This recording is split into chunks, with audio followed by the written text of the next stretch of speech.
Hello, James Moffat here. Please go to parentingadultchildren.org website and sign up for a free membership and leave a review for this episode. If you have any requests for future topics, send me an email at talkpac@proton.me. That's talkpac@proton.me. Please share this podcast with your friends and family. Now for today's guest interview.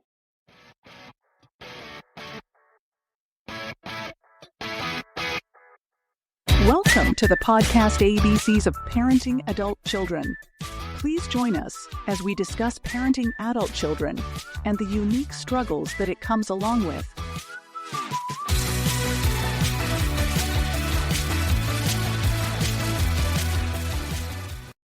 Hello, and thank you for listening to our podcast.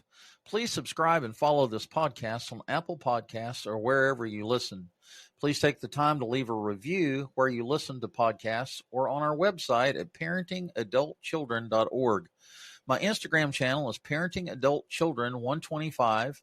Video episodes are uploaded to rumble.com/user/James Moffat and on my YouTube channel at www.youtube.com/@James Moffat. You can also help underwrite the cost of producing this podcast by making a one-time donation to support this podcast at my PayPal address of jcmoffat, JCMOFFITT at iCloud.com, or be a monthly supporter by going to www.buzzsprout.com/2511157/support. I have all this information here on the screen where you can see it. Please subscribe and follow those channels for future updates. I release new episodes every Friday at 8 a.m. Thank you for listening, and now to our featured presentation.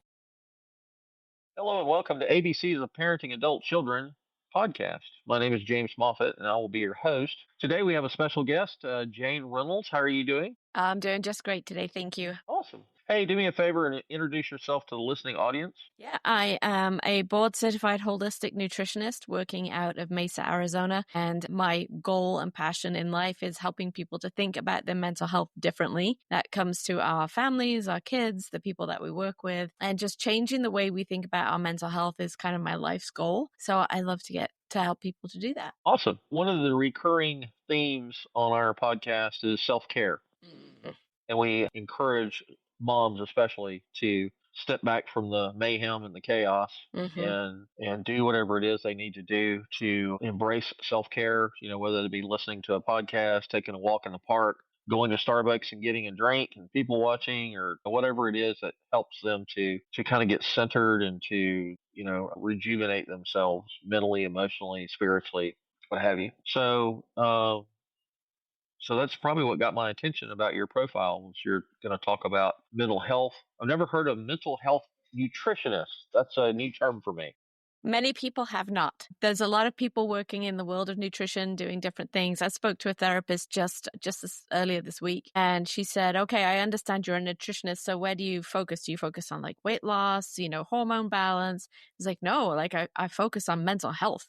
And she's like, oh, this is all I've studied for the last few years. It just is fascinating to me. And it makes sense now that I know what I know, that food and nutrition makes such a radical difference to how our brain functions, because it impacts so much of our organ function inside the body, our gut, all of those pieces. So yeah, I was brainstorming with my social media manager about having like a title that people could grab onto, and I was like, I'm the mental health nutrition coach. And there are others of us, but there's only a few. Yeah. There's not a lot that have just kind of really grabbed onto this and gone really deep on this topic. Are you from Australia? England. You're from England? Yes. You have a very distinct accent. It's cute. Thank you very much.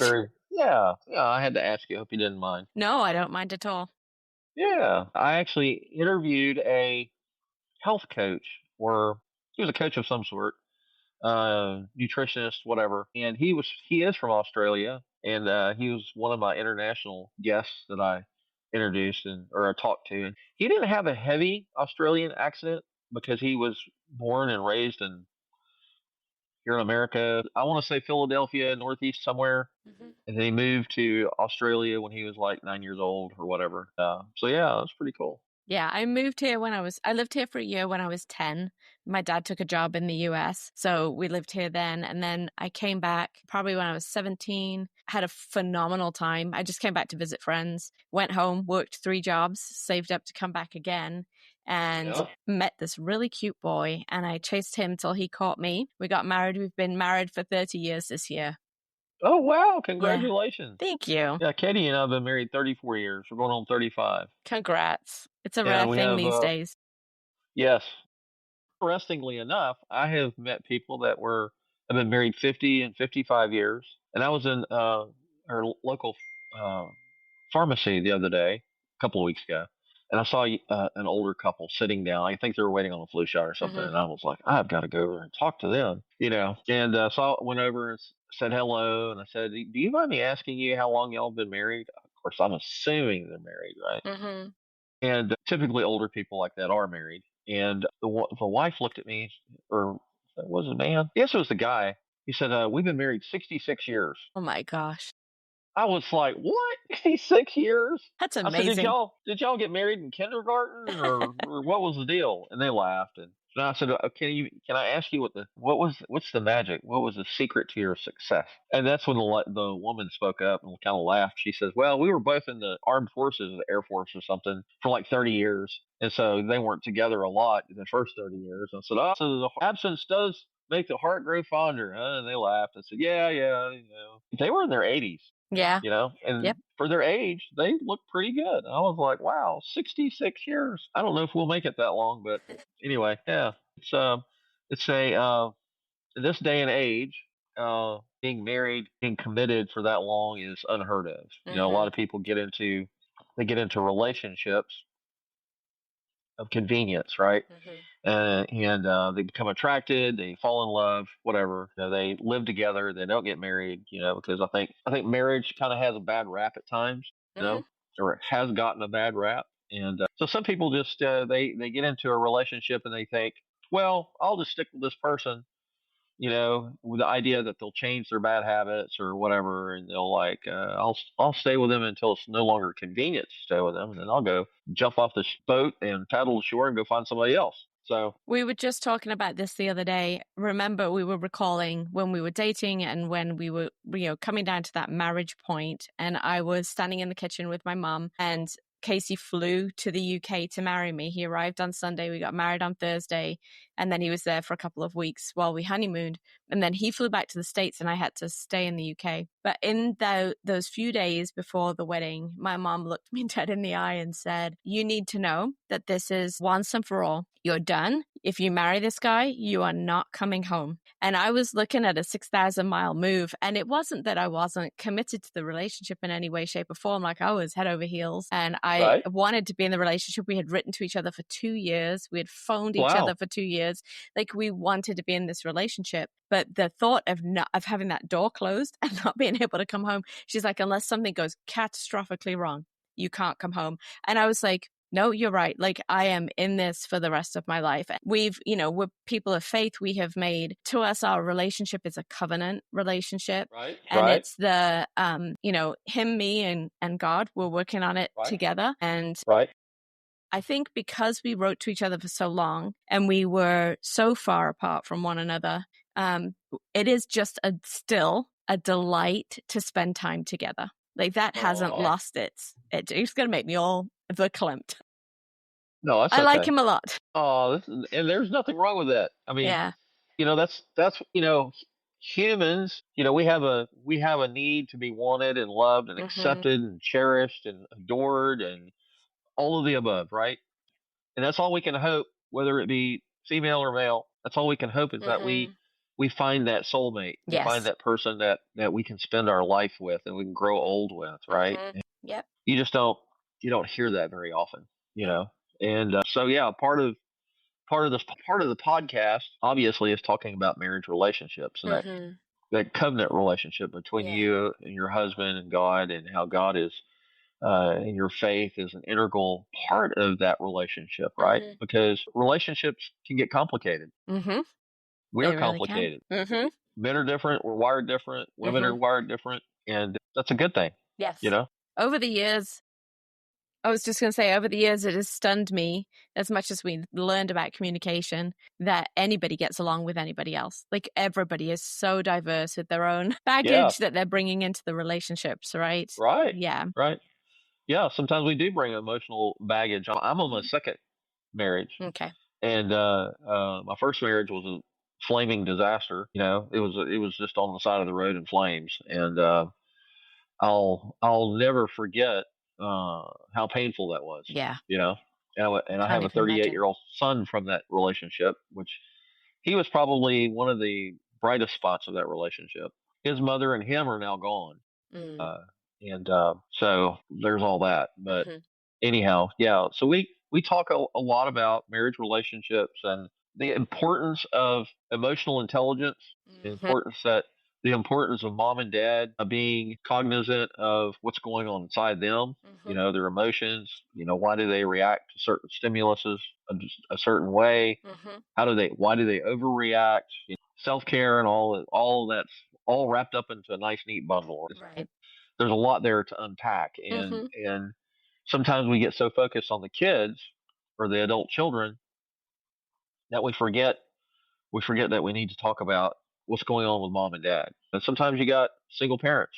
You got moms that are being dad and mom both. And so like I said, there's a lot to unpack there, and it's our hope and desire on this podcast is to provide parents with hope, and redemption and restoration and healing, all of the above, right? Because we know that we raised 4 kids, and there was a point in time back in 2015 when I had two teenage kids living at the house. So my wife, I said, I need to start a Facebook support group, private Facebook support group for parents, because I feel like I'm headed to prison at this point, and I don't want to go to prison, Nope. And so I didn't. Luckily, I didn't. I managed to stay out of prison, and the kids managed to live through past me as well, and now they're on their own. And one of them's an attorney, and one of them's living downtown, working at a hotel, doing something. Yeah. So, and parenting, they don't ever just grow up and go. No. Parenting's a life. It's a life lifelong skill. commitment. It's a lifelong commitment, and we all laugh when we talk about kids are in college, and well, when they come home on the weekends, they're there to eat and to do laundry, right, and have a roof over their head so they can sleep unaccosted for 12 hours or whatever. And so yeah, it's parenting. It's a lifelong commitment, and it's a challenge. It can be utter chaos or it can be joy. So Yep. I'm gonna let you talk for a minute. I've got allergies that are driving me crazy. Oh, I'm so sorry. We have 3 adult daughters too that we have raised. We have a daughter who is going to be 28 this summer, and twins who will be 27 right after that. So our eldest was 13 months old when the twins were born. And you talk about like a chaotic home. It was organized chaos, but it was chaos. We had toddlers running around everywhere. And, I joked for a long time that we did a lot of the same things at the same time. Even though there was 13 months between them, we did a lot of potty training at the same time, learning to tie our shoes at the same time. School was not far behind for each one of them. And then we empty nested very quickly when it was time for them to fly the nest. They kind of all went one right after the other. And right. So we've run the gamut of, all the emotions of parenting, from having very littles all the way up to getting to that point in our relationship with our kids where we are now more of the consultant than the parental figure in their lives. And we have great relationships with all 3 of our girls. I'm so incredibly grateful for that. Right. Because That's I think wonderful. it's a bit of a crapshoot, honestly. Sometimes, people have said, how did you get to the place where you had such good relationships with your girls? To be quite honest, I don't know, I think they were probably 3 and 4 when I started consistently praying for them every single day. And I tell them now, I get to tell people now that I believe that they are who they are today, but for the grace of God. Like there's nothing that I did or didn't do that wasn't just surrounded by this hedge of protection as we navigated through those parenting years. That's wonderful. Yeah, we find ourselves on our knees quite often, don't we? We do. Sometimes you just desperate, and sometimes I feel like there were points where it was better for me, especially as they got into their later teen and early adult years, but were still living at home, to step back and allow them room to fail. And I would bless them and send them out the door and then go and hit my knees while they were out doing whatever it was that they were doing. We were, not, we're talking about kids who are 19 and 20 years old at this point. So I'm not sending my 12-year-old out and just going, figure it out for yourself and don't call me. But yeah, just like when they were a little bit older, learning to step back and not have such a chokehold on them as far as direction or what you think is the best thing for them. They still do things that I'm like, that isn't a choice I would make. But they're figuring it out and they're growing into wonderful human beings in the process. Right. Stay with us. We'll be right back. Hey there, James here, James Moffitt. I wanted to let you know about our current sponsors. These people sponsor the podcast financially and help to underwrite the cost of producing this podcast. And I want to say thank you to them. So Michael Evan Blair is with whenindoubt.spinitout.com. Richard Jones is with secondstarts.com. Addiction Recovery Program. Jonathan Nall, he's the author of Final Approach or finalapproach.com. Kenny Dupar, author of Scoundrels in Iraq. Scott Yamamura, author of Financial Epiphany. Mary Toko is a vocal advocate for vaccine education and parental rights. Andrew Ryan Profashi is a cult and cancer survivor and the author of The War on Love. Melissa Crook is a podcast guest, and she is the insightful and compassionate host of the Feel, that's F.E.E.L podcast. All right. Thank you for listening to this. And now back to your feature presentation. Yeah, I think as parents, we have a picture in our heads of what we want our children to turn into, And I remember my dad was in the military for 26 years as a drill instructor. He retired from the Army, started taking classes at East Texas State University. Yeah, that was it. East Texas State University. I can't see it, but he was working at Terrell State Hospital as a TV man back when TVs were, back in the 70s when they were big chunks of furniture, the RCA and Philips and Zenith and all those name brands from back then, and they were, they had the TV set, and you open up the lid, it had a 8-track cartridge, and it had the phonograph and radio and all that. He had a big storage building in the backyard, and he had it in his mind that he wanted me to take over the shop once I turned 18, 19 years old. And I had zero interest in that. I had no desire, to work 8 hours a day and then come home and work another 4 or 5 hours after supper, put food on the table. And I was like, they really let him down and disappointed him. And I think the rest of my adult life while he was alive, I think I was just a huge disappointment to him. So whatever. We were adopted, And anyway, so it's a huge blessing. My parents weren't people of faith, and so we didn't have that upbringing. I didn't become a Christian until I was like 17 years old, and told my parents that I got saved, and they looked at me and said, "Saved from what? Drowning?" Mm-hmm. I was like, "No." I kind of told them the story, and then just kind of rolled their eyes and said, "Okay, well." And we've always said that you are welcome to pursue whatever religion or denomination you want to pursue.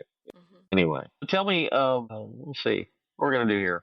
Talk about how you got involved in being a mental health nutritionist. Yeah, that started with my own journey. After that little tiny baby was born, the first one, Naomi, I ended up having an E. coli infection. And during that process, they took me into the hospital. They gave me 7 bags of antibiotics over the course of 3 days and realistically saved my life. The reality was also, though, that it decimated my gut bacteria. And within a couple of weeks, I started having anxiety attacks.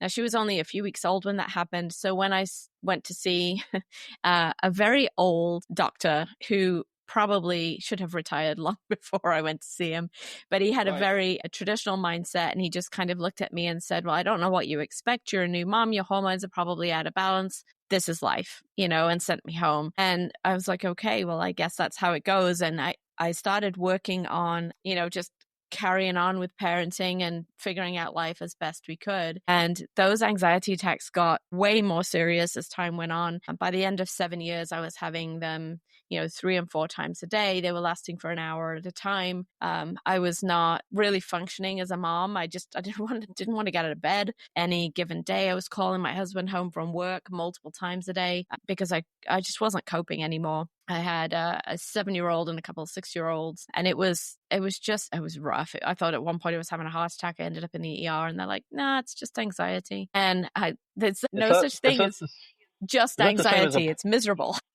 Is that the same thing as a panic attack? Yeah, it was a panic attack. And Okay. yeah, so those panic attacks were really bad. And a friend reached out and said, "Listen, I think you should try naturopathic care. You haven't tried anything else. You've tried all the other things." Right. Like I was on medication, I was seeing a therapist, but she said, you haven't tried naturopathic care. Why don't you do that?" She did neurotransmitter testing with me, and that was phenomenally helpful. She started doing amino acid therapy with me, which I'm now trained to do. And I can explain that in more depth if you want me to in a few minutes. And then a few months later, a chiropractor suggested that I go gluten-free for some digestive issues that I was having. And it took me about 2 weeks to decide to do it because gluten is in everything. But once I had committed to it, I took it out. And at the end of the first week, I kind of woke up one day and thought, I haven't had a panic attack for a whole week. And I'd been having them daily, multiple times a day. And I thought, if that's the one thing I've changed and it's made all this difference, then what else am I missing? What else don't I know about? And it sent me back to the naturopath to learn more.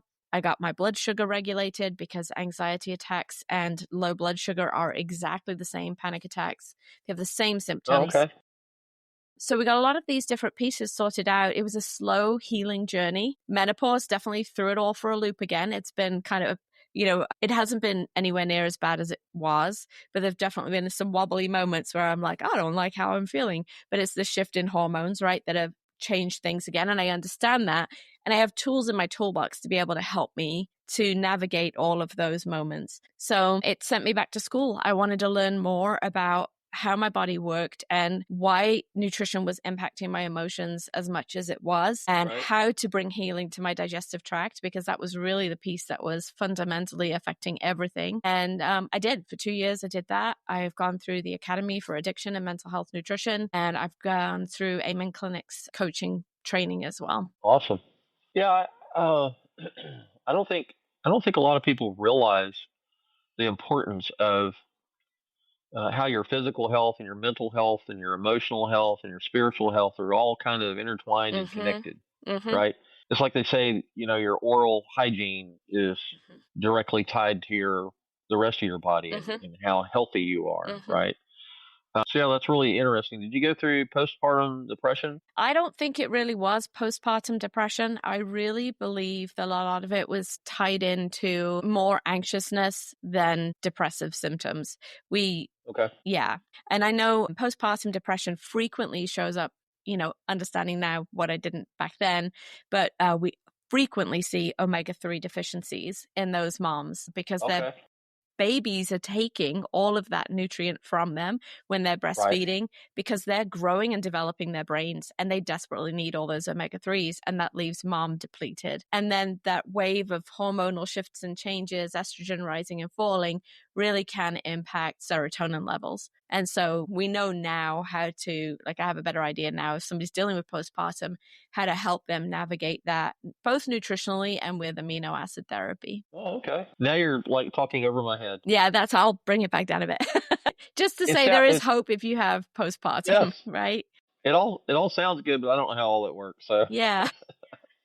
Feel free to educate all of us on all of that. Yeah, well, the omega-3s really help our brain to communicate. We cannot get the neurotransmitters across the gaps in our brain to communicate without omega-3s. They reduce inflammation in our body. Our brain, if you took your brain out and you removed all the water from it, it is made up of about 60 to 70% fat. And so all these healthy fats that we put into our bodies are going to help fuel our brain. The EPA, the DPA, sorry, not DPA, DHA. DPA is a supplement. DHA is to the brain what calcium is to the bones. So Okay. we need it to help have a healthy functioning brain. And so often when we're new moms, we aren't eating well because we're trying to manage all these other things. We're being woken up half a dozen times in the night to feed new baby. We have maybe got other kids at home and we're trying to manage. I used to joke that we were lucky if we had eaten and showered that day. We may or may not have undrawn the curtains. I had 3 little ones to get through these feeding protocols right through the day. Right. Yeah. So, those nutrients are so necessary. So feeding yourself appropriately when you are postpartum as well as before you give birth, it's equally as important. Being a mom's a full-time job, isn't it? Being a mom is more than a full-time job. Right. Yes. Yeah. Well, many conversations I've had in the past on this podcast, it's we all know that moms are the primary caregivers in the house when it comes to raising children. And when it comes to feeding them, moms play a huge role in nurturing them and providing the emotional support and training that they need, right? And moms, have a different role than what dads have, and so all of that's important. It is. My husband had to learn how to be, well, he's naturally this way anyway, but he has a kind of line that he tells people. They're like, oh my gosh, you were a dad to 3 little girls and 3 teenage girls. And he says, yep, parenting will beat the selfish right out of you if you let it. Because just there were so many times over the years that he has learned to put the girls' needs or my needs well ahead of his own because he understands how to nurture and how to take care of little girls and how to take care of his wife. And it has just been, and he had a horrible example in his dad in his younger years. His dad was not a healthy character for him to learn from about how to parent. And so, his dad set the bar here. It wasn't hard for him to get past that bar and do better to break the generational curses from the past. But he really he didn't have to, he just did. He just not only went past that marker, but blew it out of the wash. And those girls adore their dad. They absolutely adore him because he was there for all the fun stuff, right? I was always there keeping them safe. Don't go wandering off down the river. Don't go climbing on the roof. And he's like, let's climb on the roof. Let's go down the river, and letting them teaching them how to not be girly girls, but to be strong, independent women. His adventurous spirit allowed them to learn how to be those things as well, which I just loved. That's awesome. Yeah, and I don't think it's in our nature as men or as guys to nurture, right? And especially my dad had no clue how to demonstrate love towards us kids. And we were to be seen but not heard. We're to sit on the couch, sit on the floor, hands in the laps. Don't speak to anybody unless you're spoken to. Don't ask for anything. I just completely missed out on my childhood. So talk about breaking a generational curse. When I got married and we had children, wound up listening to James Dobson a lot. Yes, very helpful. I recognized the fact that I had no clue what I was doing. So I'm like, what am I supposed to do with these children? And so anyway, I listened to James Dobson a lot, and we're hardwired to be to our children who our parents were to us, right? It's hard baked into our psychology, and we have to, when it comes to breaking generational curses, we have to identify those negative things that happen to us and find healing over those things, right? And at the same time, try to do differently and try to demonstrate love to our children in ways that they need. It's one thing to provide a roof over their head and food for their stomachs and new school clothes. And my mom and dad were, they did the best they could with what they had. They were born in the 40s and they were, raised in the 50s, and the word emotional intelligence hadn't even been uttered back then, right? Right. Men were told men don't cry, pull yourself up by your bootstraps, and you work all day and provide for the family, and then when you come home, you can pop open a beer, put your feet up in the recliner and click the TV, and mom's like, oh, don't bother him, he works all day, leave him alone. Dad's coming home, leave the munch, don't poke the bear, And so luckily the family dynamic has advanced a whole lot since the 60s, right? Yep.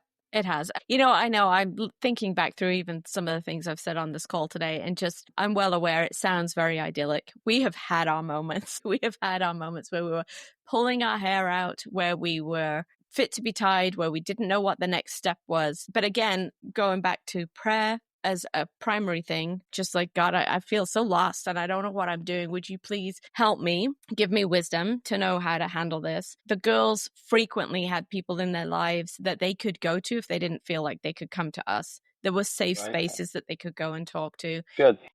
And we also went down the path of learning. Like, if you don't know what you're doing with this little thing that you've been given and sent home with, then go figure it out. Like, learn, maybe before they even get home, because it's really hard once they get home. But like, even to just get some of those pieces, we had structure for our day. We did Growing Kids God's Way, which I think now, like, it was still way more. We did it diligently with Naomi, and it was probably too tough and too strict for her. Like, we probably needed more flexibility as parents with her. Right. That's, I've heard of that. again, hindsight, right? Sure. And, set them down, let them cry themselves to sleep, all these things. She's fiercely independent. But by the time I had the twins, I held them. Like, I was much more like, I felt like I had missed out on some piece with Naomi, with those little ones, right? And so we fundamentally shifted and changed. And that's part of that growing experience as a parent. You're learning from the mistakes you've made and trying to improve. And I can guarantee you, Naomi, my eldest, she's been in therapy for a number of years. I'm sure we come up sometimes because of things that she feels like were right or not right in the process. Right.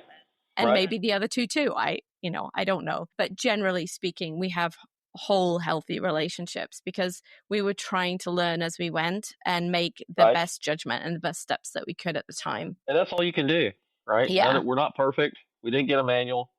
I think the parents, as years go by, I think, they go through, their kindergarten, grade school, middle school, high school, they transition into young adults. That whole transition that the children are going through, the parents are going through a transition too. Mm-hmm. It's a very dynamic, flowing set of circumstances, right? And so I think parents are learning and growing mentally and emotionally and psychologically and spiritually, and so, parents are, it's like when you become an adult and you become a parent, it's not like you've arrived.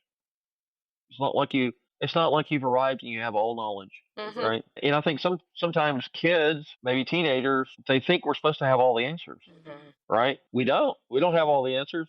We're just doing the best we can. Right. And the dynamics of the world are changing around us. It is not the world that when I got married and got, I had my first baby at 21 years old, I'm nearly 50 now. The world is radically different than it was. And that we're learning to navigate situations and circumstances that never would have crossed our radar 30 years ago. So we're always having to change and adapt for sure. Absolutely. Yeah. So I think that's gonna give the listening audience some hope. And it's some encouragement. Good. I'm glad. Yeah. So I'm going to ask a couple of questions out of your profile, I think. How did you struggle with depression? How did your struggle with depression shape your approach to nutrition? Yeah, well, like I talked about in the very beginning, struggle with gluten intolerance that was triggering the anxiety attacks. It started making me think about just how our body is impacted by the things that we put in it. And then once I went to school and started learning all the intricacies and the nuances of everything we put into our body, right? Our digestive system, we're massive walking, talking, digesting organisms. Most of the stuff inside our torso is all to do with digestion. We have this tube that runs from our mouth to our anus, and in that tube, all our food goes. It touches everything. It moves out into our body, right? And it has impact wherever it goes. So it really started changing the way I saw my food. I saw it as a way to fuel my body, a way to manage my emotions, a way to find health and healing where I hadn't been able to find it for years. I was overweight and I was struggling with, I ate like an old lady and I was 30 years old. So I had all kinds of, things going on that it really helped to solve by just changing my diet up. And then as I learned those things, it became incredibly helpful for helping to parent my kids as well. It changed the way I was able, when they started going through episodes of anxiety or episodes of depression, because we have this genetic thing going on, right? It runs in the family. I wasn't standalone. It made me aware of the things that were going on, and it gave me the tools to help my kids. So my middle child was struggling with suicidality and just not ideation, but just like, I don't want to be here anymore. I don't know what's going on. And for her too, gluten was the key. Now, it is not for everyone, but she was so emotionally volatile and struggling so badly. And I had a parent of the year moment. I had no idea, but she made biscuits and that's all she ate all weekend. And she was so ill the next week. And when I put the two pieces together, I was like, the only thing you've eaten all weekend is wheat. So let's take the wheat out and see what happens. A week later, I've got a different kid on my hand. Well, you talk about emotional intelligence, right? When we've got these kids who are wildly all over the place emotionally, their brains are not fully developed yet, the front temporal lobes are not fixed, and they are eating foods that do not support their mental health, then we have additional moods and emotions that we have to navigate. So not only did it change how I, treated my own depression and how I saw food in light of that, but it helped me to navigate the emotions of my kids and look at things through that filter and lens. I knew if we had a birthday celebration, we'd been out and everybody had cake and ice cream and soda pop, like we were in for a roller coaster ride of emotional struggles in the next 24 to 48 hours. Sugar is horrible. It's awful. Yeah. Oh my God. I'm 63 and I've struggled with weight gain for the last 20 or 30 years. And in the last 2 years, I lost 80 pounds and I need to lose another 50. So I've come a long way. Yeah. And I've been seeing a cardiologist for the last 5 years. And every time I go see him, he hands me this paper handout. It's a book called Wheat Belly. Mm-hmm. And you read it, and it talks about you got to remove wheat completely from your diet because it's horrible. And well, I've learned that eating ice cream and sugary stuff, and I'm diabetic, type 2 diabetic, so I had to go see a dietitian, and basically, if the food tastes good, you're not supposed to eat it. It's bad for you. Well, Which that's really not sucks. fair. We really have to. No, because we have to eat, right? We do have to eat.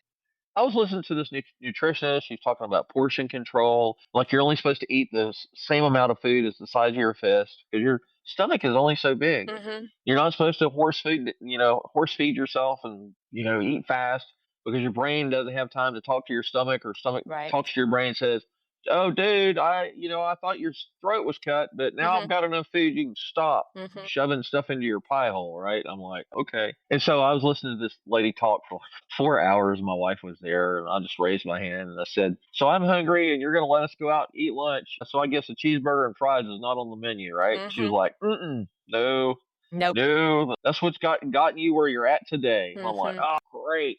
So anyway, yeah, if like white rice, white wheat, flour, mashed potatoes, vegetables, some fruit, and you have to eat a balanced diet, And once I started getting that under control, and I used to drink six 12-ounce cans of soda pop a day. Oh my goodness, that's a lot. Yeah, and I just that's what I would drink. I like cherry Coke. Anything that had cherry in it. Cherry Pepsi, cherry Dr. Pepper, cherry Coke, it didn't matter. And so they were like, "Yeah, sugar's bad for you. You gotta stop it. If you want to get your blood sugar under control." And so now I drink a couple of sips of soda for lunch and dinner, and then I put a cork in it and stick it in the refrigerator for the next meal. I don't ever hardly drink a 12-ounce soda pop by itself in one sitting, right? Well, congratulations, because that's huge. Like, sugar is so addictive.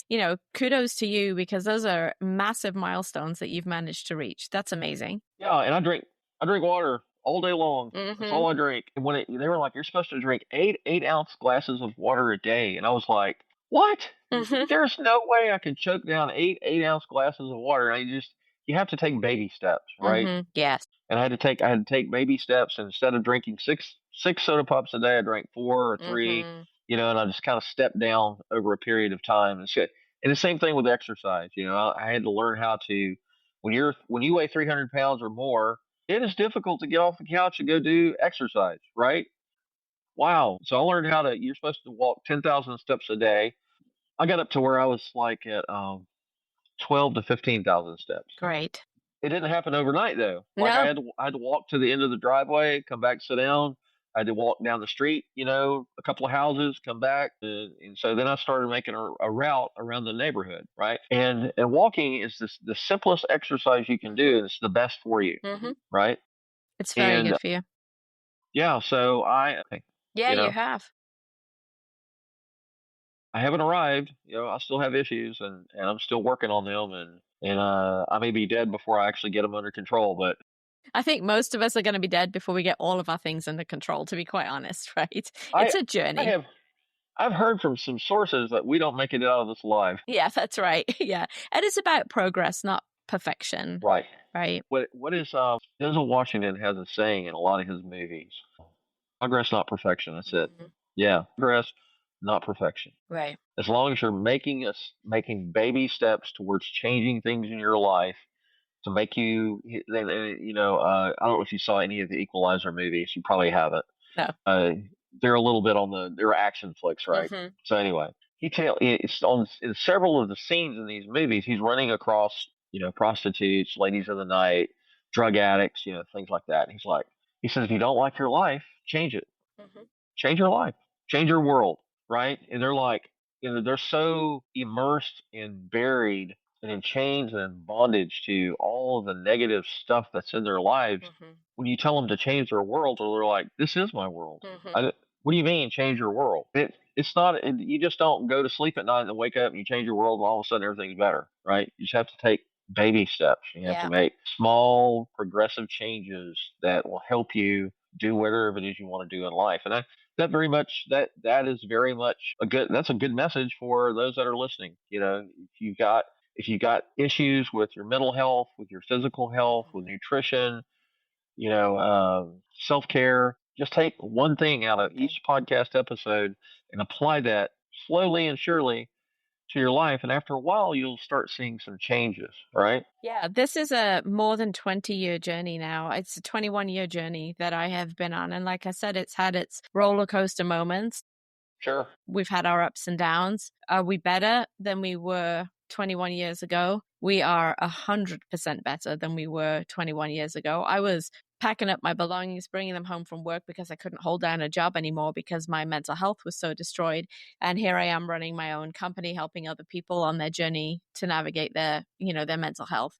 That is, remarkable. That is restoration. That's what restoration looks like. It's Absolutely better than you could have ever imagined it being. And it's a joy and a delight to be able to show up with purpose that's come out of your pain. And I know those things sound so cliche and so trite, but they are so very true. We've been through each one of these journeys that we're going through. We don't have to stay the victim. We can choose to become the victor. There is a spiritual element to that, to finding our help, to finding a path. And there is practical things that we also need to take responsibility for and start changing. And those are easier said than done. Like you said, if you're 300 pounds and sitting on a couch, then it's hard to have the motivation to get up and do the things you need to do. But the more you do it and the more you ingrain those habits and the more tiny steps you take, you're walking through life anyway. So start making changes today that you will, as you go through this journey of life, they're going to take you to a space where you're a healthier you so that you can show up in the way that you want to show up as a mom, as a dad, as a kid in a family, as an employee, as a child of a grown parent. Yeah, all the things that you need to be. So how can parents support their adult children's mental health through diet? It gets harder the older they get because they're so independent. Right. I think we have more influence when they're younger, to be very honest and candid. So my encouragement is if you've still got younger kids at home, then start there, work together at night, make mealtime a meal prep a family activity that's fun, that you do together, that they're learning skills that they can take into their adult life. With ours, one that really kind of push back, and the second she could drive, she bought all her and had a job. She would buy all her meals out, and she chose not to eat healthy foods. And we had to step back and let her make those choices because she was a young adult. Now, in the last probably 6 to 9 months, she started saying, I have this going on, I have that going on. How do I navigate that, Mom? And that is the place where we come back to that consultant piece, right, as a parent, because I want things for my kids very, very badly. Like, I want them to feel healthy. I want them to enjoy their lives. But we have to step back and allow them to make mistakes and learn for themselves. I think a lot of the time because those lessons, when they learn them, become so much more personal and something that they are able to grab hold of then with both hands and apply and resonate with. If I just tell them something, we've all got different kids, right? Some you can just tell them and they're like, I don't want to be in trouble, I'll just do that. And some are like, let me see how that goes. Again, it's hard when they're like really struggling with addiction or some of those other pieces, and we're blessed not to have had to face that struggle. I have a sibling, my husband has siblings who struggle with those things, but our kids are okay. But just as far as their food is concerned, it's just been a case of stepping back and then living by example, and then allowing them to ask when they need help, and then being supportive and not being it's about blooming time you asked. I've seen this been a problem for years and years and years. We're not coming at this in a judgmental space. We're coming at this as how can I come alongside you and help support you? Right. It's important that our adult children feel safe if they can come to us. Yep. What are some simple dietary changes you recommend for mental well-being? That's talking adult children and parents. Yeah, all peoples across the world. All peoples. There you go. All peoples should be on protein, especially if you've got mental health stuff going on. One of the first things I encourage my people to do is get their blood sugar regulated, because the drop in blood sugar over a short period of time of about 30 points, which happens more often than you know, can cause the body to feel very much like it's out of homeostasis and it dysregulated, and it's seeking balance. So to combat that, we're doing protein every 3 hours throughout the day. And, as we get older, as we get further into that journey, sometimes we're able to space that out. So we're really only having 3 major meals a day, but are in the process of beginning that, baby steps, we're feeding our body to keep our brain stable all the way through the day. We're filling up half our plate with the non-starchy veg. So things like broccoli, cauliflower, Brussels sprouts, and you can make them taste good. It takes a while to shift and change those taste buds because they've been trained that salt, sugar, and fat are the things that, go off in your brain and make you feel happy. But I love the flavors of my vegetables. I can taste them now where I couldn't before because my taste buds have been retrained.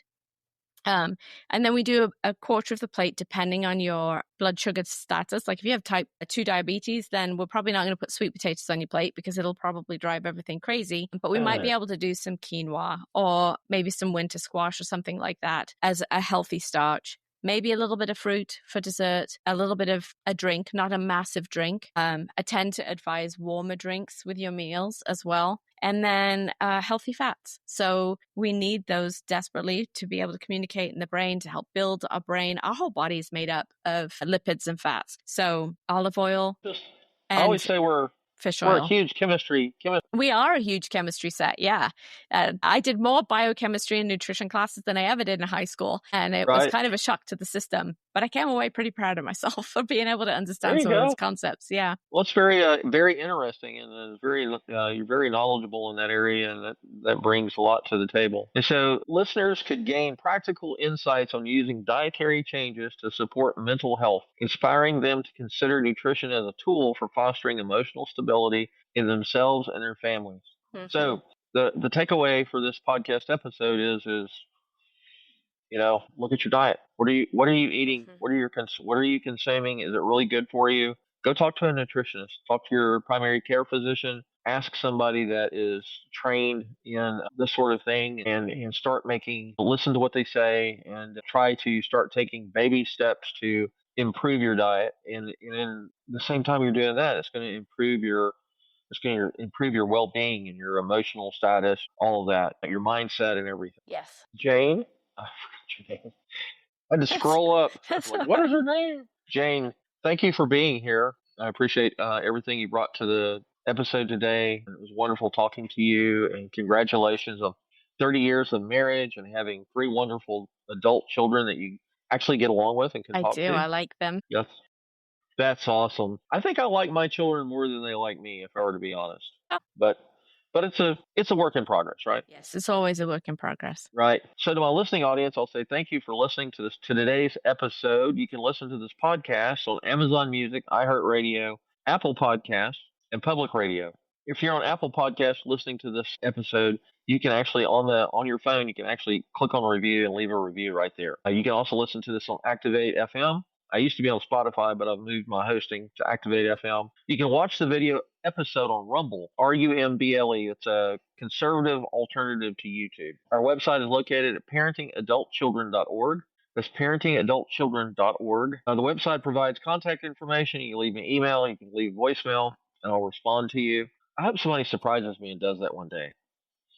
That'd be fun. You can see the upcoming show schedule. I put the March and April's up there now. If you look at the blog post, it'll say the show schedule for March and April. And May and June, I'll put the May and June shows and the dates. There's a place to leave a review for the podcast that you're listening to.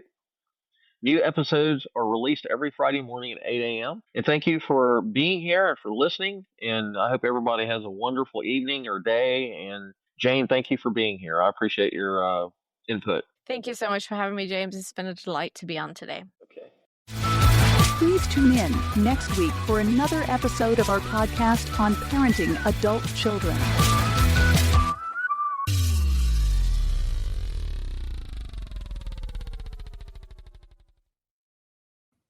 If you are the parent, mentor, friend, or relative of a young adult in recovery, please listen closely for about 90 seconds. I have some very important information for you. The current treatment system has become a revolving door, relapse-ridden mess with well under a 20% success rate. It doesn't matter who's measuring it. My name is Richard Jones, and I have spent the better part of my 38-year career working with the families of young adults in recovery. Now, I am talking about young adults, 17 to 25, with substance abuse issues or trouble with the law. They may need rehab, they may be currently in treatment, or they may be finishing a detox program. They may be heading toward jail or being released soon. Most recovery programs are forced and sterile. They ignore your child's natural strengths and abilities and their biggest advantage, you. Now, the three biggest problems we can solve for your family right now. First, by accident or design, the system is built on a relapse model. It offers a Band-Aid that is designed to keep you coming back instead of killing the source of the relapse at its roots. Secondly, it's built on a model of guilt and shame in order to assign blame to you and your child instead of fixing the real problem. See, the system is financially abusive. Tens of thousands of dollars that will not guarantee one result, just the promise that you can try over and over again if you live long enough. Now, it's very important for you to understand, with the right kind of determined outcome support and a clear roadmap, you can get a relapse-proof recovery without humiliation, without guilt, or being financially abused. You can also start seeing results immediately. No more blind faith reliance on an indifferent, reluctant, or burnout practitioner. You can finally take advantage of a method that works with your young adult strengths and abilities. Let us show you the only lasting way to recovery instead of the same old failed methods that most treatment systems use without regard to result or to your family's future. If you are the type of family who will not take no for an answer, the kind of family who can't afford to lose someone they lose, please consider this: stopping the frustration and fighting right away. Exchanging embarrassment for pride and bragging, and saying no to being financially victimized with no promises whatsoever. If this sounds like the kind of recovery effort you and your young adult deserve, give us your name and best email address below for more information. You can also go to secondstarts.com, that's the number 2, NDSTARTS.com, and book a free 15-minute call. There is a better way for the people who care more.